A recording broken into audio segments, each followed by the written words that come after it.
Well, good morning. Welcome to the Ford Room Conversations. This morning our special guest is Miss Alma Webb. Good morning, Miss Alma. Good morning, Mr. Joey. How are you this morning? I'm doing good. I'm doing good. I don't know about you, but I'm nervous. I guess I've done so much of this stuff. I don't get nervous about anything. But I've never had anybody finish this and then say, "Whoa, that was fun." Okay, I'll be sure to remember that. So yeah, you do that. We've got a few pictures here to share and to look at and talk about.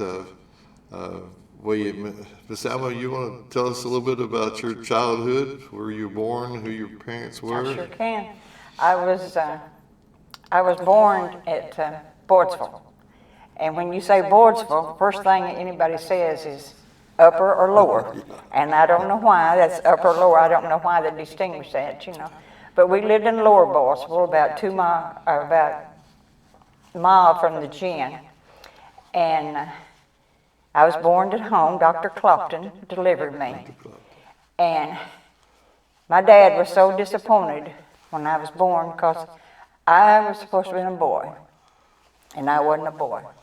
Oh, no. But he made a boy out of me, because I was the regular tomboy. I had to do all the outside work, I drove the tractor, I fed the pigs, I milked the cow. I did everything like that, But there's old Johnny Mills. Yeah. Johnny Mills. We rode in that wagon with those teens to church for a long time. But we didn't have a car.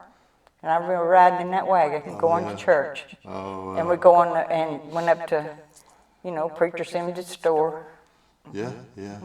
Good memories. Yeah.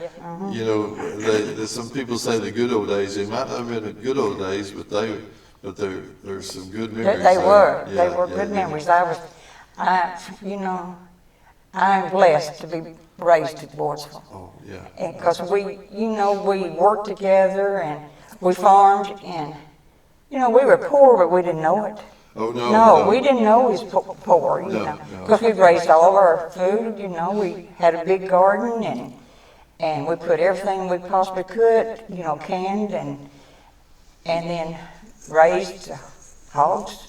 Hogs. I guess to prove that we were rich is that we knew kids that we thought were poor. Yeah. And so that tells you how much we did not know that we were poor. And but we both went to this school. Yes, we did. I went there 8 years. 8 years. When we went first to the 8th, and then we got in the 9th grade, they bused us. We got to ride the bus to Rector, Excuse me. I went through the 6th grade here. We had the of course they can't see me pointing here, but the to the left, that room had the first and half the second, and on the back side of that was a room, and that was the other half of the second and the third, and then the 4th, 5th, and 6th was the same way on this side. There were 2 more rooms across the back, and of course this was the auditorium here. The office was over this single window here on the left was the office, and what we call the candy store. It had candy in it, but it also had pencils and paper and stuff. Yeah, they didn't have that. We had the first and second was in one room, and 3rd and 4th is one room, 5th and 6th one room, and 7th and 8th was one room. And I don't remember who my 1st grade teacher was. I don't remember. And but 4th grade, we've got a picture of our 4th grade class right there. That right 4th there. grade, right there. And our teacher was Colleen Ford. That's her right in the center on the top. But the black hair. Yeah, wow. And she married Jimmy Graves, and at recess, Jimmy would come out there and court her, Then here's a And that's the 7th grade there. yeah, and that was Marvin Bookout. Marvin Bukow. Wow. And let's see. Here's another one. I don't know what. Do you know what class this one was here? That was sixth grade probably, because that was Lurbe Okay. King then, you know, she was our sixth grade teacher. And the striped blouse here? Yeah, Wow. Wow. And then these must be, I guess. That was probably first and second over there, that other one. This one right? Yeah, we're that looking right there. Here, okay. And then this one? That was probably third or fourth grade. Wow. That's something that you have those pictures. But I didn't, you know, I didn't write on the back of them. You didn't write on the back of it. Well, Janice is really good about doing that. Yeah. Here's what I think is cool. That was Lester Spence. He drove our bus after we got a bus to ride to school in, because there for years, you know, I can remember we rode in the back end of a truck. Yeah. And then we finally got a bus, and Lester drove our bus, and that's Lester and the girl on the, that's Patsy Shannon, and that's Sonia, and then that's me, and that's probably Betty, my older sister. Wow, that is. And see, we're on top of the bus. Yeah. Well, that's some good pictures there. But, and here, growing up, this is one that I've heard about, but it was gone by the time I got there. Right. Yeah. Now my dad helped Willie build that, and they did that because, you know, when it rained, they couldn't get out. They couldn't drive over there anyway. He had to leave his car parked on the, well, when you come off the road, you know, they made a driveway, and he left his vehicle there. And to explain where this is, if I'm not mistaken, it's not where the highway that goes to Knob is. No. It was like halfway back up there. Like if you're coming down, if you're going west from Boyceville, Upper Boyceville, then Lower Boyceville, down there on the left, going south, they cross whatever ditch that is number 8. First concrete bridge that you passed after you left Lower Boardsville. Then it was about a half a mile there on the right, or go turn left a bit. Yeah, on the left. Because you lived, you know, I lived just right past that concrete bridge on the left, and then, you know, Johnny lived at the next house down there, brick house, and then this bridge was just past that. And even after they built that, when it would rain, well, Melba, she had to spend the night with us because, see that limb going down there? They was afraid the water got high. Yeah, look how full it is now. Yeah. And it might catch on that wire and, you know, tear it down. Yeah. Let's see. Oh, this is the side. The front's over here on the left. This is the side, and when you were in school there, you had to come down the steps to come out to the outhouse. Right. But when I was at school there, they put bathrooms on each side of the door here. I say on each side. I know the boys' bathroom was on the left-hand side of the door, and I think the girls was over. See, that was after my time. You know? Yeah. And let's see if there's anything else to do with that school here. We'll show the there's a picture of Lurame right there, a school picture. And at the right there? See, that was her.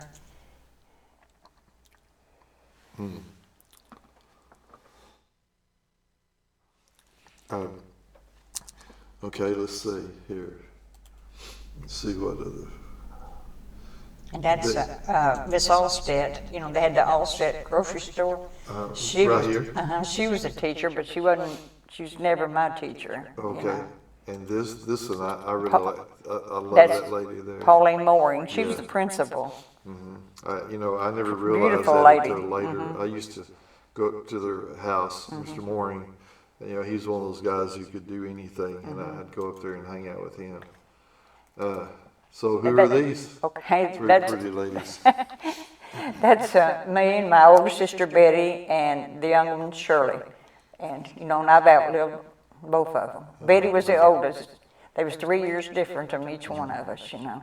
And that was probably made 9th grade. 9th grade, yeah. Well, so when you started coming to school at Rector, we don't really have many pictures of that. We have some class reunions, but I think we had a picture of maybe some of you and some friends. No. Anyway, so when you came to Rector, tell me some memories. Is this what that is? Is that some of your friends? Yes, we started out in the 1st grade together. That was Sonia Spence. Now, which one? Start at the bottom left. Okay. Sonia Spence, Melba Huff, and that's Wilma Jean Oliver there. But we picked her up when we got to 9th grade. She started hanging with us. Now, Melba Huff. Some people Bradbury. don't. I started to say some people don't know who that is. And then that's Sarah left. Keller, Okay. and then me, and then Loretta Kennedy. Now, the 4 of us, we started out in 1st grade together. But then when we got to Rector, then we picked up Sarah and Wilma Jean. Does this happen to be some of those? Yes, that's our 6th grade graduation. Wow. And you see that's Baco Macier there. And then, yeah. So, and here's these 4 again. Yeah, that's when we graduated. That's our, no, that's our 50th reunion. Yeah, I don't know. That's, I don't think I had the graduation picture. yeah, that was the one that you just passed. Oh, okay. Right there, right there. That's, This was this is your- 12th grade. That was your graduation. Yeah, that okay. was 12th grade. So here's 4 of those right there. That's neat that you're friends. And we're still friends. I talked to her just the other day, Melba. Yeah, I still have friends from Boysville. These, because They there's came, they came on the to, right. and that's Sonia Spence. She lives in, but it's Belle now. She lives in Conway, and they surprised me and came to mine and Kenneth's wedding. Well, speaking of Kenneth, I don't think we've shown a picture of you and Kenneth yet. There they are. Yeah, let's make a big zoom in here. There's you and Kenneth right there. He was a dandy. Wasn't he a pool shark? Oh, yes. Yeah, that's what I thought. I thought I'd heard that. Yeah, he played before. pool. Don Webb's brother, for those who don't. Because Kenneth was gone for years and years. Yes, and just like I was, you know. When I tell you let's hear the story. little story. Let's hear the story. Let me tell you the story about when we first, when I was a senior. Betty, my oldest sister, she had a job at Kennett, and well, we was going to go to Memphis because the Bateman girls had already went, and we was going to go to Memphis. And Daddy said we had to get the cotton out. We were his cotton pickers, so we got the cotton out, and we one Sunday afternoon we packed our suitcases, and he took us down to the Corning Y, and we stood on the side of the road with our little suitcases. Greyhound bus came by and stopped and picked us up. Really? And we rode the bus to Memphis, and the Bateman girls was there to pick us up, and we stayed with them. And the first week, we had an apartment rented, and both of us had a job when we moved out. Moved to Memphis. And then, none of us had a car then. And how old were you then? 17. 17. Well, I guess I had turned 18. I was 17 when I graduated, and in June, and then I turned 18 in August. So I guess I was 18 when I first went to Memphis, and we, after we got to Memphis, well, you know, we got us an apartment, nobody had a car, and Earlene Williams, you know her, remember Johnny Williams' sister? Oh, yeah. And Dorothy's sister? She had a car, and, well, we all just piled in that car. There'd be 6 or 7 of us come home. And one weekend, we was going home, and we all met out here in town. And when I got in the car, there was this boy sitting over there by the door. Well, excuse you, well, that was Kenneth Webb. We graduated together. And, you know, I always thought he was the best looking guy in our class, you know. And him and another one, you know, I kind of liked both of them, but they didn't know it, you know. And They were your boyfriends, but they didn't know it. no, they didn't know it, you know, because I didn't date when I was in high school. And so after we got to Memphis, you know, well, the next week, you know, he started coming over to my apartment, and then his job, I don't know what happened to it, but he came back director to go to college, and we just lost contact. Just, you know, I didn't know where he was at, so then I ended up, people next door to us, our apartment. They played cards, and his brother lived in a boarding house up the street, and they played cards out in the backyard, you know. And well, we got talking, and finally he asked me if I wanted to go to the fair. Well, I went. Well, we ended up getting married, and then Kenneth had come back, and him and Nancy had gotten married, you know. And but I never forgot him. He was always in the back of my mind, you know. And so, I guess, you know, I had 2 kids, but we moved to West Memphis after we got married. And had my 2 kids, and they went to school there and graduated there. And then he passed away in '88. He had a heart attack and passed away. So I was by myself, you know, for 18 years. 18 years. 18 years. And we was going to have a class reunion, no, 18 years. And then my dad and mom was in the nursing home down here. And I'd come home every weekend to help my mom, and then before they went in the nursing home. And then my mom died, and my dad was still there, and then he died. And the night he died about 7 o'clock, and they called and, you know, told me and said, you know, to be at the funeral home the next day. And come to find out, when I walked into the funeral home, there stood Kenneth at the funeral, and his wife had died 10 minutes before Daddy died. Really? I did not know that part of the story. He died about 10 minutes before Daddy died, you know. And you know, when somebody dies, what do? You hug them and tell them how sorry you are and all this. But it was just like that little fire just clicked. And so I did what we had to do and left, and he was still there when I left, and I was going down the sidewalk, and I thought, oh my gosh, you know, that man's burying his wife, and I got all hot and sweaty.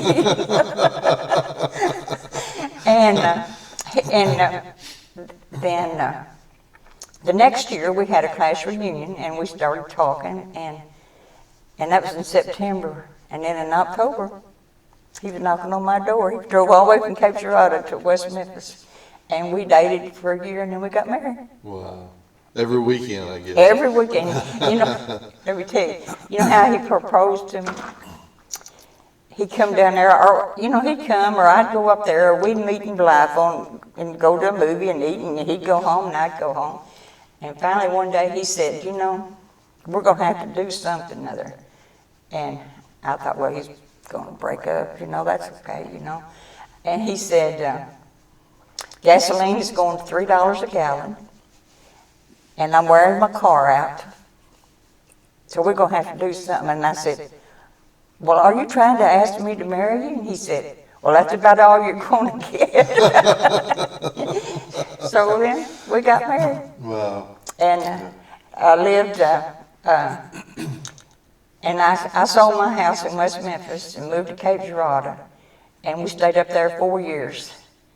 And I really, you know, I liked Cape Girardeau, but it wasn't home. Just wasn't home with it. And one day he came in the house and he said, would you like to move home?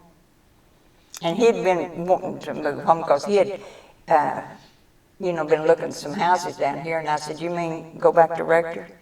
And he said, yeah. So we came to Rector and started looking at houses. And then Dawn passed away. And when we came down for Dawn's funeral, and we was here before he died, we went and looked at this house that Mike Benson had for sale. Mm-hmm. Up on the hill. Up on the hill. Yeah. And bought it. Well, that's good. Well, that's a good story. So,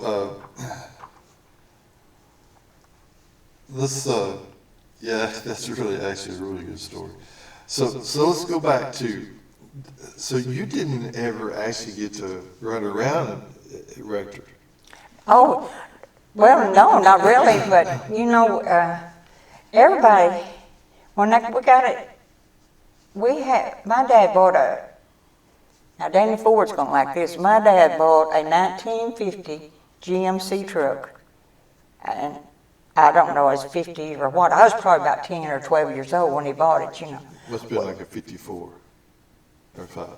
What, the truck? Uh-huh. No, it wasn't a 50? Okay, go ahead. And I thought it was 1950, but it was the prettiest thing. It was black, I mean, and you know, had that rounded hood. And we got out there with buckets and got water out of the creek and washed it every Saturday. Creek. And we'd come down on Saturday night. And then when I got back, I started driving when I was 12. And when I got in about the 11th grade, Daddy let us start coming to town on Sunday afternoon. Uh-huh. Betty and I would drive, you know, come out here. He'd fill the truck up with gas, you know, out of the farm tank, you know. Yeah. And we'd come to town and we'd drive up and down the street just like they did, you know. So so how big was the circle then when you were making the circle? We'd go up here to funeral home, go down to the Before the railroad track. yeah, and make a U-turn and go back. Go up and make another U-turn. And by the time that I started doing that in the late 60s, we were going all the way down to either circle the M&M, which, you know, they're just torn down, or at the intersection of the old 139 and 49, there at Harps, we could make a circle there. Now, see, I graduated in 57, so that was like 56 and 57. Yeah, so it was like 10 years later that I was making the circle, or well, 68, 9, 70, and we would make that full circle. So we would either go around M&M to see who was there, or we would go on down to the intersection and make that circle there. But well, that was big deal there. Big deal, but we came to town every Saturday night, just like everybody else did. Walk the streets, you know. Go to the picture show. Yeah. Did y'all have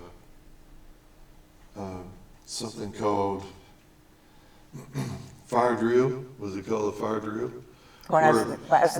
You know, if you had two couples or sometimes three couples in the same car, somebody holler fire drill. You used to jump out and everybody just circle the car and get back in the car. And who you sat with, who you sat with. Yeah, no, we didn't do that. But I've heard of that. Yeah, well, that. You know, there was a trick to that. You know, so you get to sit with who you wanted to. Right. Yeah. That was. I actually only remember doing that maybe one time, but at one time that was a big deal. Here's Here's a picture we didn't look at, did we? Yeah, no, No. that's my mom, dad, and me and Betty and Shirley. And that was probably made,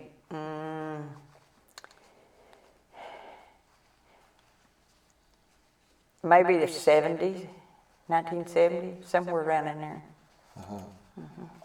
I can't remember, you say her name is Betty? She must have already been gone when we moved down there. I don't Yeah, now she was working over at Kennett. Okay. Yeah, I think you moved there after I left in '57. Yeah, well, let's see. It would have been, yeah, because, yeah, it would have been about that time, yeah. Because I think we moved on over to Ebenezer like in '59. So, here's a picture that I know you're proud of. And you can't see it, may not can see it real well, but it says, Alma Webb was the first volunteer to work receiving guests at Rachel's new visitor center. Not the community center, but the visitor center. That's where the Chamber of Commerce building is now. Yes, down by the War Memorial. Webb was at the center bright and early Friday morning, June the 3rd, following Thursday's open house at the facility. For now, the center will be open from 9 to 1 each Friday and Saturday. Hours will expand after more volunteers are lined up to help out. But Miss Alma was the first. First one, And yes. you still volunteer at the community center, right? No, I get paid at the community center. Oh, well, you might as well be volunteering. That's just So- 2 hours Monday morning and Wednesday Yeah, morning. okay. But, I volunteer at the food bank and I volunteer here at the museum, And you pay to run in the race that you win every year. we don't have pictures of that, but Yeah, there's supposed to be one, I think. oh yeah, of the- yeah, yeah. I do think here. Let me go back to here so it doesn't. They're not looking at that same picture. Sometimes I forget to change pictures. Wasn't there a picture of you and Vicky? Yeah, Well, I didn't get it. Let me see if I find it. Because Vicky's one of my favorite people, and I have to yeah, make sure I get her on here. yeah. Vicky is a sweetheart, I tell you. I don't. They must have not. I didn't get that one scanned for some reason. That's my fault. I'm sorry. Well, that's okay, that's okay. I've never seen it. Yeah. But, So. when we started having the first 5K, well, I was in it, and I came in the first year, I came in third overall, the first time. And I thought, I can do better than that, Well, the next year, well, I probably came in second or something other. But I won overall Walker, a few times. Yeah. And then I had to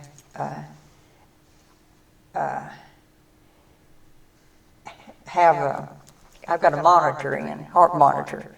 And so I didn't do the 5K last year because, I just can't. A little concerned about that. Right, There. Yeah, it's going to take just a minute to get this one copied over, but we're going to get it in here because I need to see that. Now that one right there is 2019, I think. Okay, still a good picture. Because see, there's April and Hannah and Yeah. Let's see.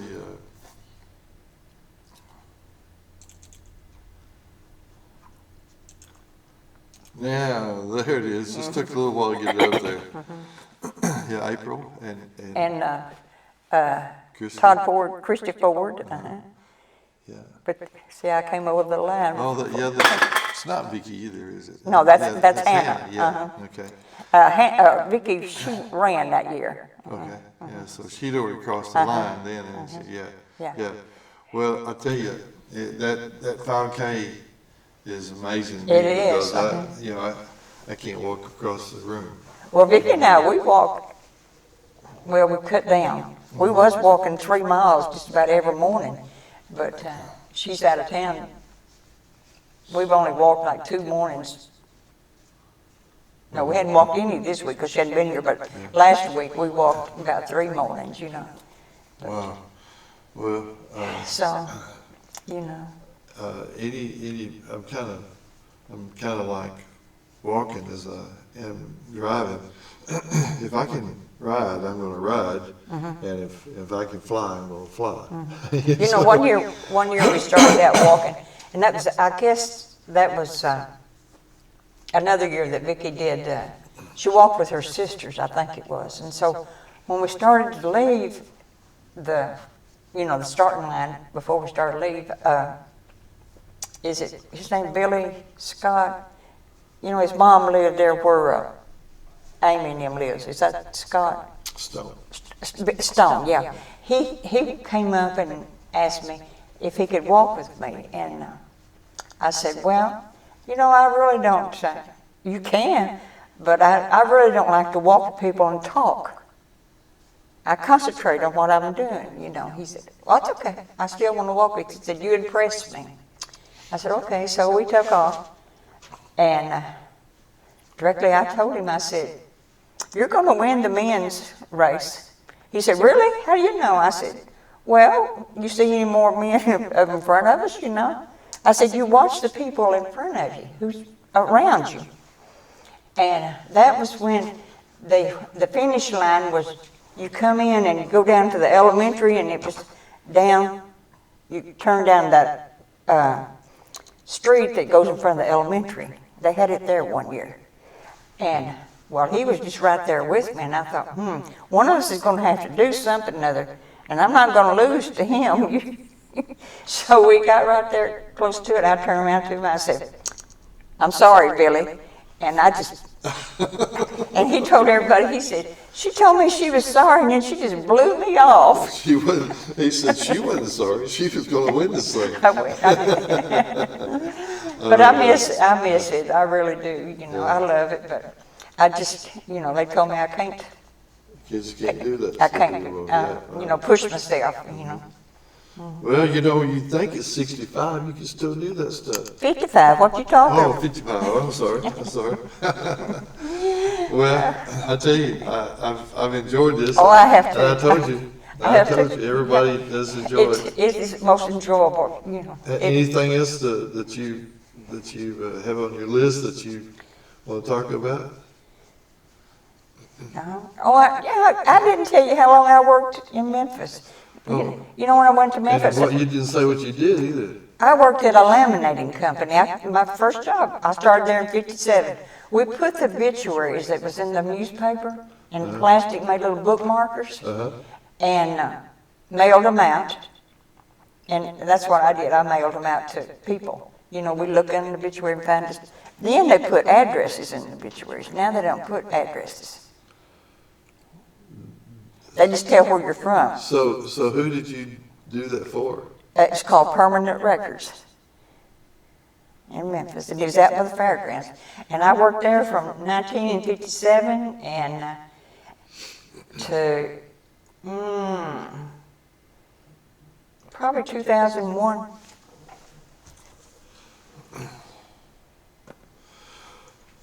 Okay, 2057 to 2001. And they closed it then, and then, so that 57 2001, that's 46 years, right?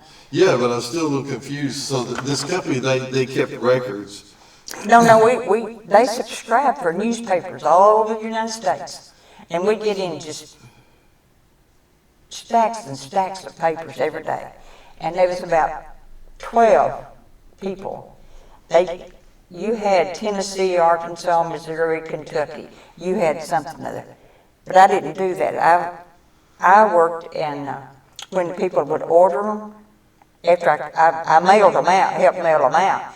But then when they placed an order, I would, they'd have so-and-so's names misspelled. We could correct that. and fix it up. And some people, but they would order 100 of those bookmarkers of one person. Oh, so you were selling those Uh-huh. bookmarkers? I Yeah, thought there you was a just sent dollar. them to people. No, there was $1 a piece if they wanted to order them. So did you send one out? Yes. And uh-huh. then say, if you want to reorder Here's these? an order form, and they'd send it back. I you know. see. Wow. Yeah. And We had an exchange to do one time that we came back from my dad's funeral, and there was all these angels and different gifts on our table, you know. Uh-huh. And she said, she wanted to know what it was. And I explained to her, you know, that it was gifts for people, you know, because my dad had passed away. And she said, this country is way too rich. She said, you even get gifts when you die. And she said, I told you, there's no reason not to make a living in this country. That's right. You can make a living doing anything. And one is that's pretty amazing that you did that for all those years. all those years, and then it went out of business. You know, they got where people could Print their own, print their yeah. own, and so it quit. And you know, and I was 66, 67. I don't know exactly how old I was then. And I thought, ooh, how am I going to get a job? But I'm not crossing that bridge no more. You know, I lived in West Memphis, and that was over in Memphis. It took me 30 minutes. I said, I'm not crossing that bridge anymore. So I came here to Rector and stayed a week with Mother and Daddy, you know, help them. And I went back the next day, Monday, and I thought, well, got to find me a job.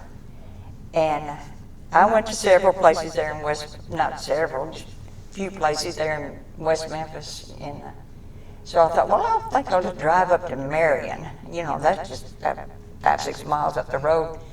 And on the way up there, they had this sheriff's office, this big detention center. And the sheriff's son and my son ran around together in high school, were big buddies. And they just lived around the corner from us then. But then he became sheriff, and you know, I think he moved to Marion. So I thought, I'll just stop there. So I asked him, was the sheriff in? You know, and they took me in there. And, you know, he said, what in the world are you doing out? You know, come in here. You know. And I said, well, I'm looking for a job. After we got out what all the families were doing, you know. I said, I'm looking for a job. He said, well, I got a job for you. I said, now, Dick, his name was Dick. I said, now, Dickie, I'm not washing dishes and I'm not sweeping floors. You know, it was a jail, and detention center. I said, I'm not doing that. And he said, no, we got an opening, secretary to the jail administrator. I said, well, I can do that. I went to work the next Monday. Wow, that's amazing. And I worked there 4 years. I was, you know, but then when the inmates had to go to circuit court, the felons, I had to go with them. And I'd sit over here and take notes and get their paperwork. I loved it. Kind of interesting. Oh, I loved it, you know. And one time when Kenneth was down there, and we went somewhere, and he stopped at the service station to get some gas, Flash Market. And this guy, he came by and he said, hey, Miss White. Well, no, White. I was White. Hey, Miss White. And Ken said, who was that? I said, oh, I was one of the inmates. And he said, what was he in there for? I said, oh, they thought he murdered somebody, but he didn't. He said, you need to get out of that place. But, you know, I mean, my office was back in the jail, back in the jail.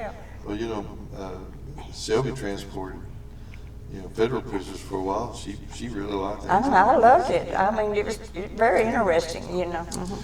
So, I guess we've come to the end. I guess we've come to the end because Kent and I got married and we moved to Rector, and we was married 14 years, and he got pancreatic cancer. Yeah. And he passed away. One you don't get over. You don't get over that. He would have beaten any other kind of cancer. Yes, he would have. Yeah. Mm-hmm. Yeah. And I just started volunteering and working. Yeah. Staying busy. Staying busy. Well, I tell you, I've enjoyed I this do morning. too. And Joy, I want to thank you for everything you do for this city Oh, well, and thank for you. the community center. You're just a big asset to this Well, community. thank you. I love it. I love Rector. I do too. I do too. Yeah. All right. Well, if there's nothing else, we'll close this out. And you know, you're another one of my girlfriends. You know. Yeah. This girl down at the community center, she said, "I saw your boyfriend today." I said, "Which one?" She said, "You know, Bobby Tracer. Oh, You know, yeah, he yeah, thinks yeah, yeah. he's everybody's his girlfriend." Yeah, you that's know. right. Yeah. All right. Okay. Good Well, talking thank you to so y'all. much, Joy. Bye bye.